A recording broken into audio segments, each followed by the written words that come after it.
ассалому алайкум бинандагони азиз, барномаи иттилоотии ахборро аз телевизиони тоҷикистон мустақиман манзури шумо мегардонем. бо мақсади иҷрои дастуру супоришҳои президенти ҷумҳурии тоҷикистон муҳтарам Эмомалӣ Раҳмон оид ба пешгирии ғайримақсадноку ғайриқонунӣ истифода бурдани нерӯи барқ, паст кардани талафоти нерӯи барқ ва ҷамъоварии пурраи маблағи он дар шаҳри Душанбе ҷаласаи гурӯҳи корӣ баргузор гардид. гузориш дар ин хусус. имрӯз дар филиали шабакаҳои тақсимоти барқи ноҳияҳои тобеи ҷумҳурӣ ҷаласаи гурӯҳи корӣ таҳти раёсати муовини сарвазири ҷумҳурии тоҷикистон Усмоналӣ Усмонзода доир гардид, ки дар он масъалаи пешгирии талафот ва ғайриқонунии истифодаи нерӯи барқ дар 10 моҳи соли 2025 ва рафти иҷрои супоришҳои додашудаи комиссияи кории доимамалкунанда аз 19 июни соли ҷорӣ оид ба истифодаи ғайриқонунӣ ва ғайримақсадноки нерӯи барқ дар шаҳру ноҳияҳои филиали шабакаҳои тақсимоти барқи ноҳияҳои тобеи ҷумҳурӣ мавриди баррасӣ қарор дода шуд. вобаста ба рафти иҷрои супоришҳои қаблан дар ҷаласаи комиссияи корӣ баҳри бартараф намудани камбудиҳои ошкор гардида дар фаъолияти филиали шабакаҳои тақсимоти барқи ноҳияҳои тобеи ҷумҳурӣ, гузориши муовини прокурори генералӣ Сарвар Азимзода ва директори агентии назорати давлатии энергетикӣ назди президенти ҷумҳурии тоҷикистон Сорбон Холмуҳаммадзода шунида шуд. оид ба фаъолияти филиали шабакаҳои тақсимоти барқи ноҳияҳои тобеи ҷумҳурӣ дар 10 моҳи соли ҷорӣ ва вобаста ба бартараф намудани камбудиҳо ва иҷрои супоришҳои дар ҷаласаи қаблӣ дода шуда, директори генералии ҷамъияти саҳомии кушодаи шабакаҳои тақсимоти барқ Маноҷ Салви ҳисобот дод. дар ҷаласа ҳамчунин вобаста ба вазъи воқеии зеристгоҳҳои барқӣ, омилҳои асосии афзоиши талафоти нерӯи барқ, нишондиҳандаҳои тиҷоратӣ, қарздорӣ, ҷамъоварии маблағи нерӯи барқи истифодашуда, аз меъёри муқаррар гардида зиёд истифода бурдани нерӯи барқ мавриди таҳлил қарор гирифт. қайд гардид, ки талафоти нерӯи барқ бештар дар шабакаҳои барқи шаҳру ноҳияҳои Ҳисор, Ваҳдат, Норак, Файзобод, Шаҳринав ва Рӯдакӣ ба назар мерасад, ки аз меъёр зиёд мебошад. дар ҷаласа таъкид гардид, ки нисбати роҳбарони шабакаҳои барқ ва муовинони онҳо, нозир ва назоратчиёне, ки дар ҳолати аз уҳдаи вазифа набаромадан чораҳои зарурӣ андешида шуда аз кор озод карда мешаванд. бояд тазаккур дод, ки бо мақсади иҷрои дастуру супоришҳои президенти ҷумҳурии тоҷикистон муҳтарам Эмомалӣ Раҳмон оид ба пешгирии насб ва истифодаи таҷҳизоти истеҳсоли криптоасъор, ғайримақсадноку ғайриқонунии истифодаи нерӯи барқ, паст кардани талафоти нерӯи барқ ва ҷамъоварии пурраи маблағи нерӯи барқи истифодашуда аз ҳисоби вазорату идораҳои дахлдор ва котиби шӯрои амният комиссияи кории доимамалкунанда бо роҳбарии муовини сарвазири ҷумҳурии тоҷикистон Усмоналӣ Усмонзода таъсис дода шудааст.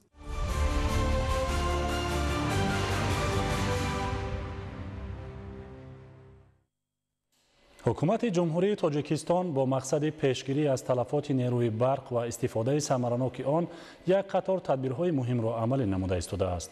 бо ҳамин мақсад кормандони прокуратураи шаҳру ноҳияҳои кишвар бо сокинон ва фаъолони суҳбату вохӯриҳо баргузор намуда, ҷиҳати тарғиб ва ташвиқи истифодаи оқилона ва самараноки нерӯи барқ корҳои фаҳмондадиҳӣ анҷом додаанд. гузориш дар ин хусус.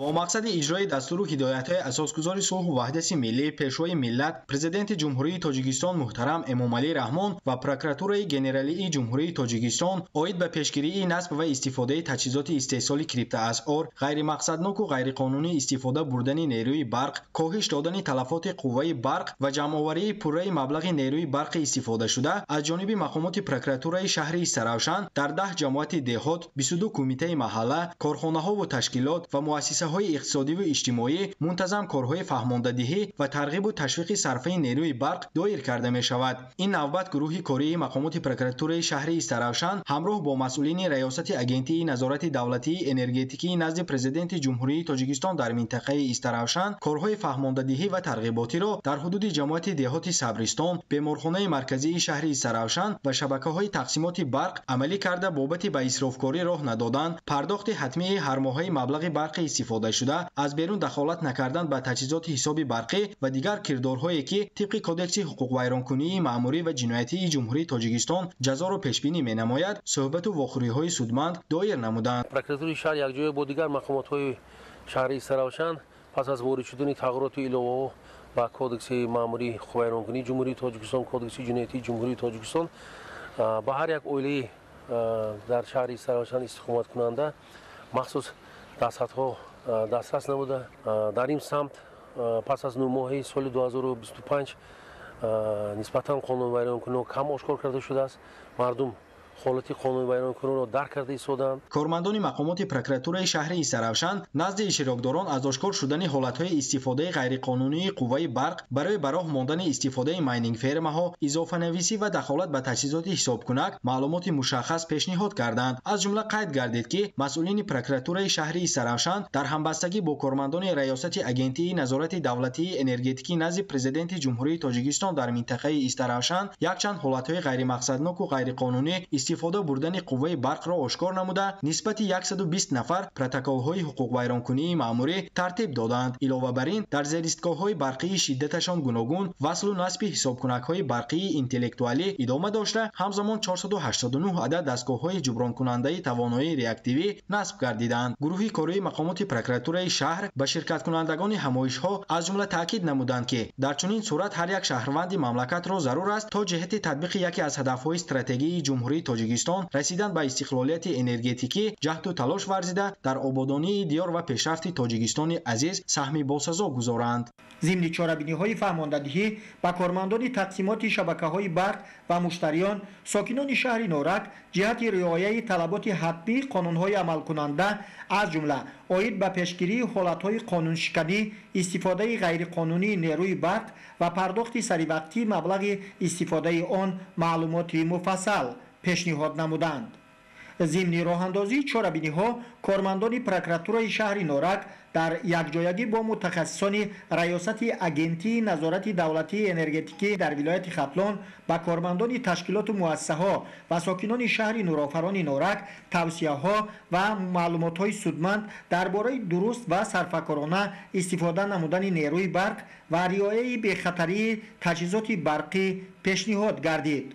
کارمندان پروکراتورای شهر نورک جهت پیشگیری قانون ویرانکنی‌ها از جانب مشتریان و استفاده مقصدناک نیروی برق دوام 10 ماه سال جاری با اهل جامعه شهر کارمندان تشکیلات و مؤسسه‌ها 10 مراتبه خوری و چاره‌بینی‌های سودمند را دایر نمودند. هر یک ساکن شهر نورک علاقه درج کردند که حق استفاده قوه برق نوبسته استفاده برای قوه برق حتمی بوده پرداخت آن در نزد هر یک شهروند حتمی می باشد. در آینده نقشه ها وابسته به تشویق ترغیب قانونگذاری انرژتیکی باز هم پرزور کرده می شود و با ساکنان شهر نورک صحبت و واخری نیز ادامه داده می شود. منتظم برگزار نمودن چاره‌بینی‌های فهماندهی از جانب کارمندان پروکراتورای شهر نورک در همکاری با ریاست اگنتی نظارت دولتی انرژتیکی در ولایت ختلان بود که عین زمان کارمندان تشکیلات و مؤسسه‌ها و ساکنان شهر نورک ماهیت چاره‌بینی‌ها را خوب درک نموده در مهلت معین گردیده مبلغ استفاده نیروی برق را سریع وقت پرداخت می‌نمایند. محمد علی عبدالکریم ایوبی محموراد، نورک، اخبار.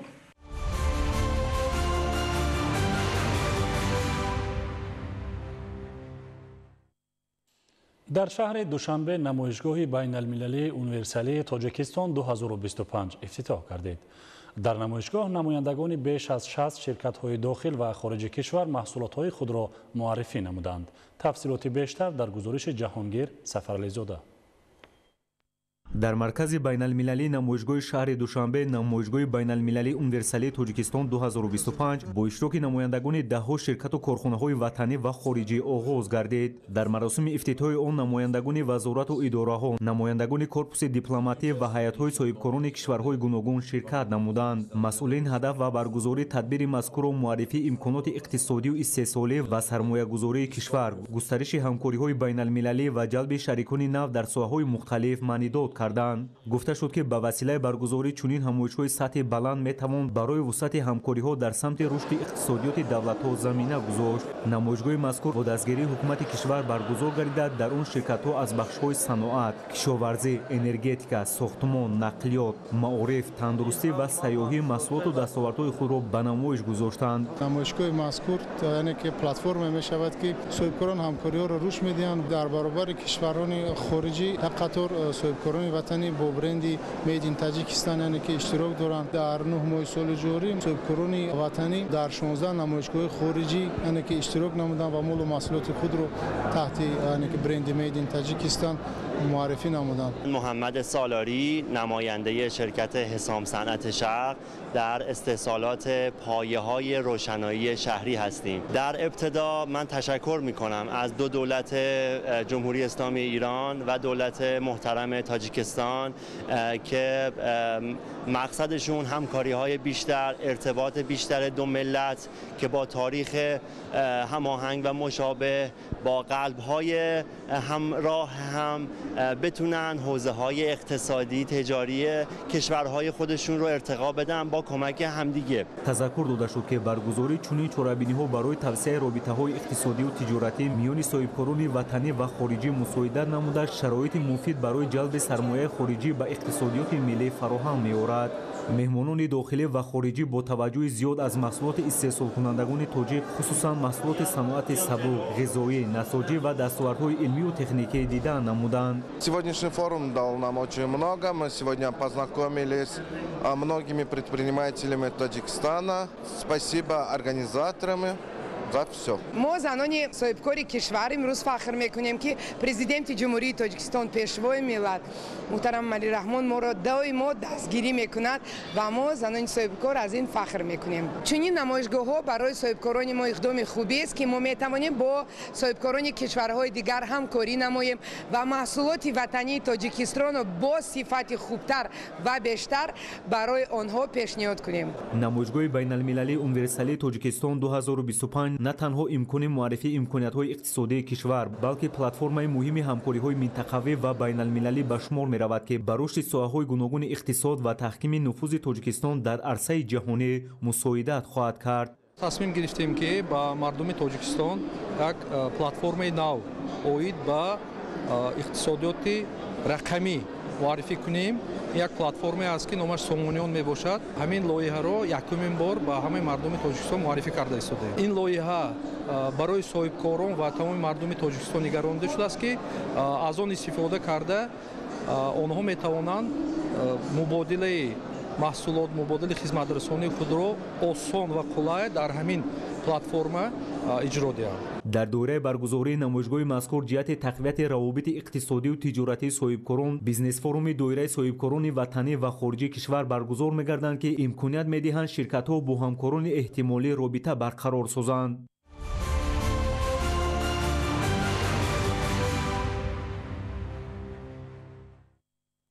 بهر عملی نمودن یکی از هدف‌های استراتژی حکومت جمهوری تاجیکستان صنعت کنونی با سرعت کشور در شهر خاروق تدبیرهای عملی روی کار آورده شدند. امروز در شهر زیاده از 50 کارخانه صنعتی فعالیت پرثمر دارند. از جمله کارخانه جمعیت دارای مسئولیت محدود نسیم به کارکرد میوه خشک مشغول بوده محصولات آن به خارج کشور صادرات کرده می شود. شرح بیشتری موضوع در تهیه همکاران ما. سال 2024 با استفاده دادن پارک صنعتی تکنولوژی برکت در رشد خواجگی خلق نه تنها شهر خاروق بلکه ولایت مختار کوهستان بدخشان صحیفه نو گشوده بود.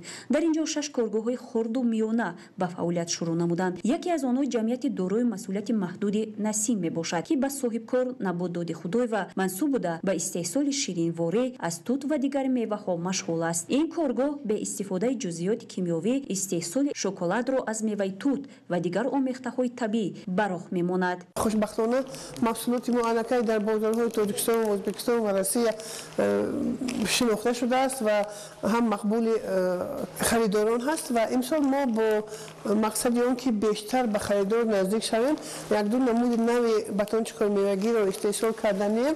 الکی لفافه‌ها تیار شده و به خریداران خود یک نمود نوی باتونچکار پیشنهاد می‌کنم که پر از میوه‌های سرغذای تاجیکستان عبارت هستند. بنای استحصالی اون در یک تالار وسیع جایگیر بوده کارگران محلی در اون فعالیت دارند. همه تجهیزات کارخانه زمانوی بوده از دولت چین دسترس گردیدند.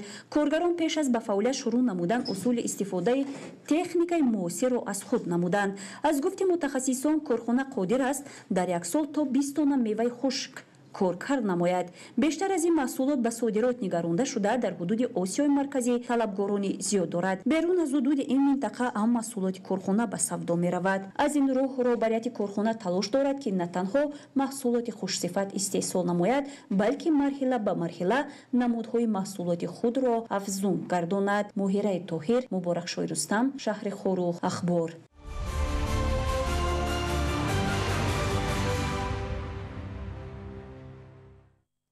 در ناحیه جیهون دهقانان مهنتقارین محصولات کشاورزی اکولوژی و تازه استحصال میکنند که همساله در بازارهای داخل و بیرون از کشور خریدار می‌یابند. با استفاده از اقلیم و زمین مساعد آنها نه تنها زراعت و سبزیجات می‌پرورند، بلکه به پرورش میوه‌های سیتروسی نیز دقت مخصوص می‌دهند.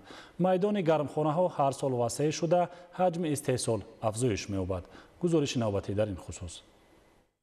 اقلیم ناحیه جیهون برای پرورش دلخواه محصولات کشاورزی از جمله میوه‌های تروپیکی و سوبتروپیکی نهایت مساعد بوده. خواجگیداران با استفاده از آن همساله میدان گرمخانه‌های لیمو پروری را وسیع می‌گردانند. خواجگی دهقانی شاهین 2014 در میدان 4 گکتار گرمخانه لیمو پروری بنیاد نموده است. چخیلی که می‌بینید حاصل فراوان است و صاحبکاران حاصل این گرمخانه‌ها را خریداری نموده و بازارهای مملکت پیشنهاد می‌سازند. عامل اساسی همین گونه فراوانی حاصل را دهقانان ناحیه جیهون در گرم و مطابق بودن اقلیم، رعایت سریوقتی اگروتکنیکای پرورش و مهنت صافدلانه ارزیابی می‌نمایند. فراوانی حاصل در گرمخانه‌ها اگر از یک جانب به بهتر شوی سطح روزگار خواجگیداران و تامین بازارهای استعمالی با انواع محصولات کشاورزی مساعدت نماید، از نگاه دیگر در تامین ساکنان با شغل نقش مهم می‌گذارد. دوام یک ماه است که برابر قنوچین دیگر حاصل زراعت و سبزیجات همچنین جمع‌آوری لیمو در جماعت دهات قمسنگری ناحیه جیهون آغاز گردیده. صاحبکاران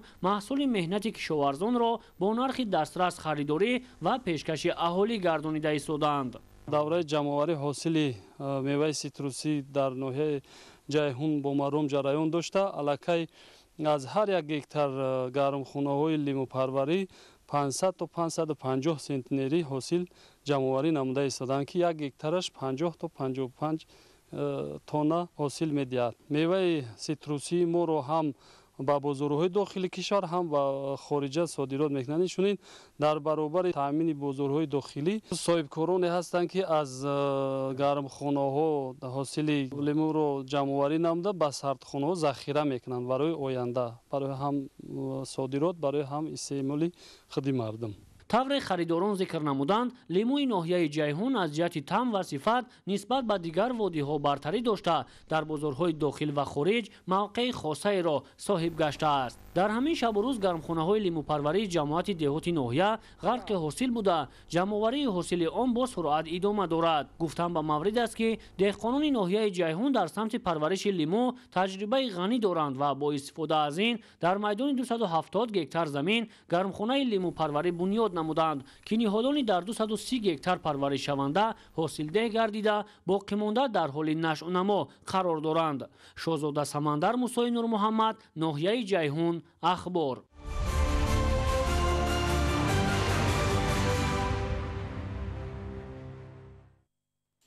در ناحیه اسپیتامن برابر جمع‌آوری حاصل شدگار زمین و کشت تیرماهی زراعت غله‌دانگی هم ادامه دارد. تا امروز در حدود ناحیه با استفاده از تکنیکی و مکانیزم ضروری 1130 گکتار شدگار کرده شده است. جزئیات بیشتر در گزارش نوبتی. در ناحیه اسپیتامن بیشتر از 1600 خواجگی دهقانی فعالیت داشته. همساله کشاورزان با استفاده ثمرناک و عاقلانه زمین و جاری نمودن راه و اصولهای معاصر پرورش زراعت حجم استحصال محصولات کشاورزی را زیاد نموده در تطبیق همه‌جانبه یکی از هدفهای استراتژی حکومت مملکت تامین امنیت عضوخواری سهم نظررس و شایسته می‌گذارند. با گفتی کشاورزان فراوانی محصولات در بازار همان وقت تامین می شود که دوام سال سهمداران خواجگی های کشاورزی زمین را ثمرناک و عاقلانه استفاده برند. انیخترش دوام سال از یک زمین 2-3 و زیاده از آن حاصل رویانیده شود. مشاهده ها ثابت می سازد که این روند در ناحیه اسپیتامن به عمل حتمی و معمولی تبدیل یافته است. امسال کشاورزان ناحیه در میدان قریب 12000 گکتار زراعت گوناگون کشاورزی از جمله پخته، غله‌دانگی، پالزی و سبزیجات کشت کرده حاصل دلخواه جمع‌آوری نمودند. имрӯзҳо хоҷагидорон ба ҷамъоварии пахта, мева ва ҳосили кишти такрорӣ ба монанди сабзӣ, карам, лаблабӯи сурх, шалғам ва дигар намуди зироат машғуланд. این سال در ناحیه اسپیتامین 1567 گیکتار کشتی تکراری گذارنده شد که امروزها حاصل جانوری شده ایستاده است. از جمله جانوری سبزی، ترب، شلغم، کرم، لبلبه سرخ ادامه دارد. حاصل فراوان است.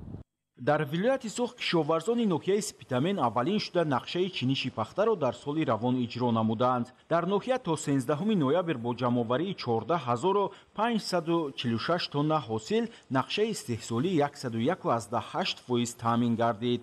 ҳарчанд дурнамои истеҳсолӣ таъмин шуда бошад, аммо то ба ҳол ҳосил фаровон буда, азми хоҷагидорон ҳам ба он равона шудааст ки дар рӯзҳои наздик пахтаи дар саҳро буда пурраю беталаф ҷамъоварӣ карда шавад. дар ин шабу рӯз баробари ҷамъоварии ҳосил шудгори замин ва кишти тирамоҳии зироати ғалладонагӣ ҳам тақвият меёбад. то имрӯз дар ҳудуди ноҳия кишоварзон бо истифода аз техникаю механизми зарурӣ 1130 гектарро шудгор намуданд. дурнамои кишти тирамоҳии зироати ғалладонагӣ бошад 3896 гектарро ташкил медиҳад. ҳар рӯз барои шудгори заминхо накам аз 30 техника кор карда истодааст. 54% заминҳои корами ноҳия ба воситаи сои оқсӯ бо оби полезӣ таъмин карда мешавад. ҳоло кишоварзон аз имконияти мусоид истифода бурда дар асоси маслиҳати мутахассисон ба обмонии зироати гандум ки барвақттар киш шудааст машғул мебошанд. маврид ба таъкид аст ки деҳқонони ноҳияи спитамен аз ҷумлаи таъминкунандагони асосии бозорҳои шаҳру ноҳияҳои вилояти суғд бо маҳсулоти кишоварзӣ ба ҳисоб мераванд. абдуваҳоби абдусаттор, Дилшод Юсуфӣ, ноҳияи Спитамен, ахбор.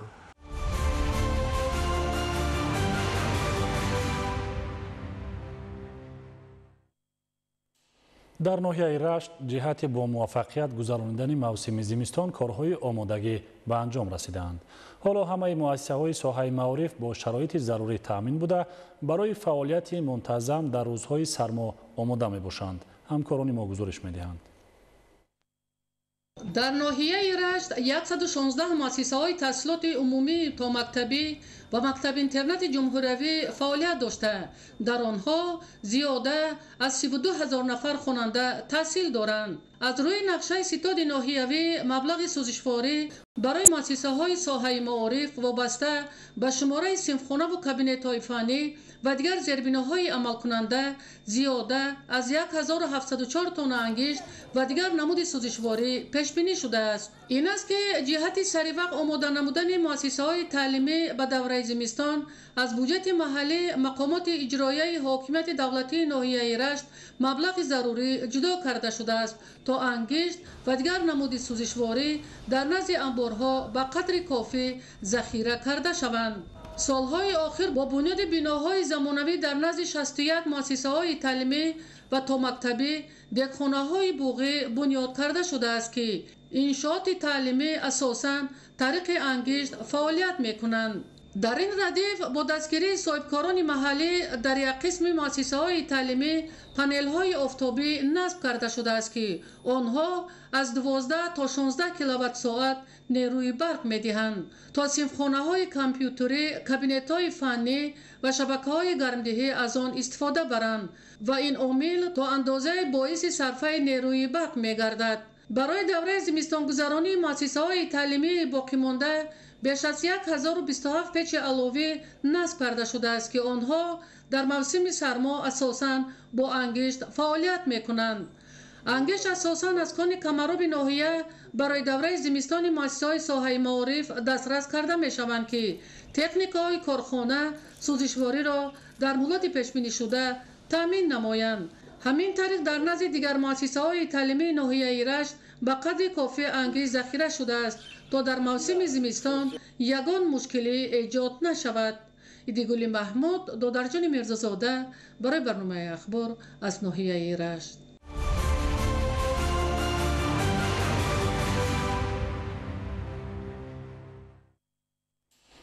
бинандагони азиз, дар ҳамҷо барномаи тиловатии ахбор ба анҷом мерасад. тансияту хона обод бошед.